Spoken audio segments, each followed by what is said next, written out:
le Barça n'a pas su profiter du faux pas et de la défaite du Real Madrid. Par contre, le Betis de Séville confirme qu'ils sont dans une très belle forme. Salut à tous ces frérots, j'espère que vous allez bien et que tout se passe pour le mieux de votre côté. On se retrouve aujourd'hui pour une nouvelle vidéo. Je vais vous débriefer le match Barcelone-Betis de Séville. Mais avant que la vidéo commence, merci à tous ceux qui vont liker, commenter, partager et s'abonner. C'est grâce à vous que j'en suis là. En étant sincère avec vous, moi ce match-là, je le sentais absolument pas. Moi qui suis supporter de Villarreal, je voulais que le Barça s'impose pour que Villarreal puisse accrocher la 5e place. Mais il va falloir l'assumer. Le Real Betis est dans une très belle forme. Avant d'affronter le FC Barcelone, ils se sont imposés 5 fois. Là, ils ont réussi à accrocher le Barça à domicile. Et le souci, c'est que le prochain match de Villarreal après l'Athletic Bilbao, c'est le Real Betis. Au niveau du match, sincèrement, on a ressenti qu'il y avait une équipe au-dessus de l'autre. Le souci, c'est que le Real Betis, ils sont pas venus pour faire acte de présence. Ils ont voulu répondre présent. Ils ont fait mal au Barça en première période. Ils ont réussi à marquer sur le temps faible du FC Barcelone et surtout sur un corner. Mais qu'est-ce que tu fais, Araujo? Mais défensivement, mais j'ai envie de péter un câble. J'ai vu les supporters du FC Barcelone, ils étaient en train de péter un plomb sur les réseaux. Pourquoi tu te caches? Tu fais 2 mètres. Sur un corner, normalement, tu dois prendre le dessus sur tes adversaires. T'as quand même le gabarit, la taille pour. Non, je sais pas ce qu'il fait. Il se cache, il baisse sa tête. Et à cause de lui, le Barça se prend un but. Pour moi, le but du Betis de Séville, c'est pour Araujo. C'est une catastrophe ce qu'il a fait défensivement. Alors oui, le Barça était clairement au-dessus. Le Barça avait le contrôle du jeu. Le Barça avait le ballon. Au niveau du pressing, du contre-pressing, on l'a ressenti. Le Barça était clairement au-dessus. Mais le Barça, c'est pas non plus créé de grosses occasions. On va le voir au niveau des stats. En première période, c'est quand même 0,98 de XG. C'est très peu contre 0,26. Oui, le Barça avait le contrôle du jeu. Oui, le Barça était clairement au-dessus. Mais le Barça s'est pas créé beaucoup de grosses occasions. Seulement 2 en première période. Ils en ont marqué une. J'ai ressenti aussi un Lamine Yamal. Alors, je dirais pas en dessous. Parce qu'on le ressent techniquement, c'est très fort. Mais j'ai ressenti un Lamine Yamal qui avait envie de tout faire tout seul. Parce que le Barça était en difficulté. Donc, il voulait réaliser un exploit individuel. Le souci, c'est que quand tu essayes d'y aller tout seul, tu te mets en difficulté et il y a beaucoup de déchets. Tu perds beaucoup de ballons. Les choix, c'était très moyen. J'ai vu des supporters du Barça se plaindre. Alors que pourtant, c'est Lamine Yamal. Et en seconde période, 0,29 de XG. Mais c'est peu. C'est très peu. Alors oui, défensivement, le Real Betis, c'est costaud. En contre, ça va très vite. C'est quand même une belle équipe en Liga. Ils sont actuellement 5e. Ils se battent pour essayer d'accrocher une place en Europe, c'est compréhensible. C'est pas un match simple en étant 100% objectif avec vous. Mais le Barça doit absolument s'imposer. Le Barça n'a pas réussi à profiter du faux pas du Real Madrid. Rien n'est encore joué. Si le Real arrive à s'imposer et que le Barça fait encore un match nul, ça va être encore ultra serré. Moi, quand le Real a perdu tout à l'heure, je me suis dit c'est bon, c'est fini. La Liga est terminée, le Barça va s'imposer ce soir et la Liga est pliée. Et bah pas du tout, parce que le Barça se remet des bâtons dans les roues et c'est la même chose que depuis le début de la saison.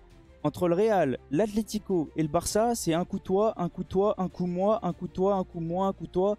C'est n'importe quoi cette Liga, j'y comprends absolument rien. Au niveau du match, je dirais que le Barça a essayé de jouer, il y avait quand même du mouvement, il y avait de l'envie, ça jouait au ballon. Mais il y a des joueurs qui m'ont un petit peu déçu. Araujo, pas trop fan. De Jong, 50-50, je l'ai trouvé un peu invisible. Lamine Yamal un petit peu en dessous, Pedri trop fort encore une fois. Par contre, j'ai repéré un joueur qui a fait vraiment un bon match, c'est Gavi. Et sincèrement, ça me fait plaisir. Moi qui suis supporter de la Roja, j'avais un peu de peine pour lui, il me faisait un peu de peine. Depuis son retour des croisés, c'était un petit peu compliqué. Et là, j'ai senti un Gavi très bon. Je vais vous montrer pourquoi. Ça va résumer un petit peu ce que je ressens au niveau des stats. On va voir ça avec les stats défensives. Et Gavi a quand même récupéré 10 ballons. Il est numéro 10. Et il a récupéré énormément de ballons et en plus il est buteur. Donc pour moi Gavi fait vraiment un bon match. On va voir ça juste après avec les notes. Au niveau de l'entrée de Rafinha, très bon. J'ai beaucoup aimé l'entrée de Rafinha qui a ramené un petit peu de percussion, un peu de puissance, un peu de rapidité parce que Ferran c'était très compliqué. L'attaque Ferran-Lewandowski, plus jamais ça va pas du tout entre les deux. On est à peu près sur le même profil. Les deux se marchent dessus. Très peu d'occasions. Quand il y a une occasion, les deux ratent. Ouais, j'ai pas trop aimé l'attaque du Barça aujourd'hui. Maintenant, on va pouvoir se concentrer sur la composition que Hansi Flick a mis en place. Il a débuté avec un 4-2-3-1 très classique. Chesney dans les buts, une défense, les latéraux Balde-Koundé, une charnière Araujo-Cubarsí, un milieu à 3 comme d'habitude avec 2 points de base, Pedri, De Jong accompagné de Gavi. et une attaque un petit peu remaniée. J'étais vraiment surpris. Ferran, Lewandowski, Yamal. Et ouais, il n'a pas titularisé Rafinha. Pourquoi, je ne sais pas. Parce que lui n'enchaîne pas beaucoup de minutes depuis son retour de sélection. Il n'a pas beaucoup joué. Je ne sais pas pourquoi il a été mis sur le banc. Peut-être une punition, bonne question. Au niveau de Hansi Flick, je lui ai mis 6-5 parce qu'il n'a pas réussi à s'imposer. Il fait pas un bon résultat. C'est pas une bonne opération. Chesney, je lui ai mis 7 parce qu'à part le but, il n'a rien eu à faire encore une fois. Au niveau de la défense, les latéraux, j'ai mis 7 à Baldé et 7-5 à Koundé. Défensivement, Koundé apporte énormément. La charnière, j'ai mis 7 à Koubarsi et 6 à Araujo. Parce que sincèrement, son duel de la tête sur corner, c'est une catastrophe. Et une nouvelle fois, je ne suis pas trop fan du match d'Araujo. Il fait énormément de fautes. Alors oui, je sais qu'il y en a qui m'ont repris dans les commentaires pour me dire Araujo défensivement c'est costaud. Je suis d'accord. Mais les gars, il faut prendre en compte tout son match. Que ça soit défensivement, offensivement, qu'est-ce qu'il apporte, est-ce qu'il fait beaucoup de fautes, est-ce que les buts sont pour lui. Et là, le souci, c'est que le but est pour lui et il a fait énormément de fautes. Il a provoqué énormément de fautes.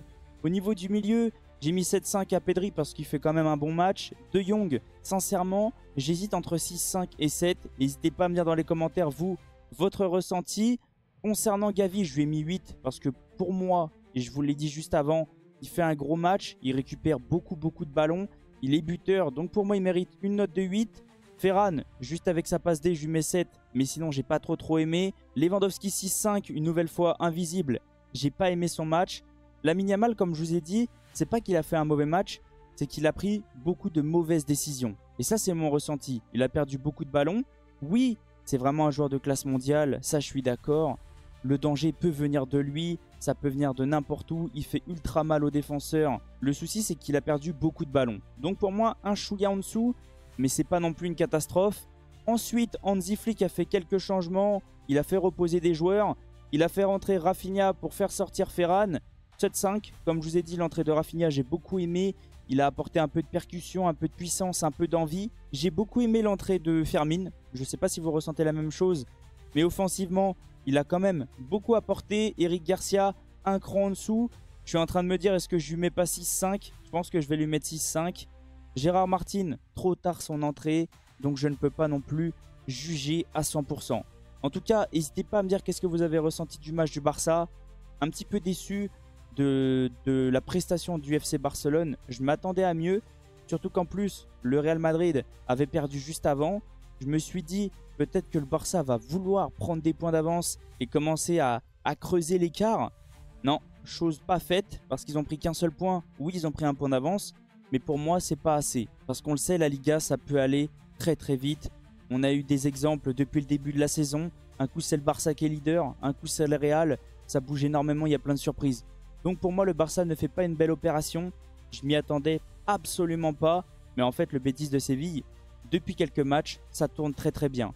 En tout cas, je vais vous laisser sur ça. Merci à tous ceux qui vont liker, commenter, partager et s'abonner. Merci à tous ceux qui sont restés du début jusqu'à la fin.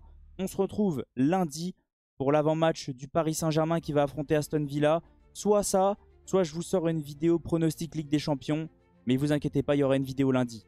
Passez une excellente soirée, on se retrouve très vite. Ciao les potes!